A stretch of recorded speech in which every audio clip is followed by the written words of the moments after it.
Nachádzame sa v mestečku Jošova, ktoré má školu, ktorá sa volá Zelená škola. Vytvorili super projekt, ktorý pomáha našej zemi. A mne sa to najviac páči, aj keď som bohužiaľ ukončil ten školský rok, ale ako si môžete všimnúť, všade majú zeleň.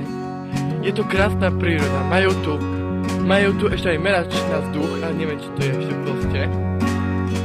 Škola bola zrealizovaná v roku 2009, alebo nejak tak. Môžete vidieť, že škola je celá zeleň. Je ekologicky natieraná. Začiatok projektu bol 2010, takže vidíte nejak takto proste. Majú tu proste ekologické, nádherné a takto vnútorné. Ako môžete vidieť, je tu krásne mestečko. Aj keď sú tu plno nehoráznych ľudí, ale čo narobiť proste. Takže takto to nejak vyzerá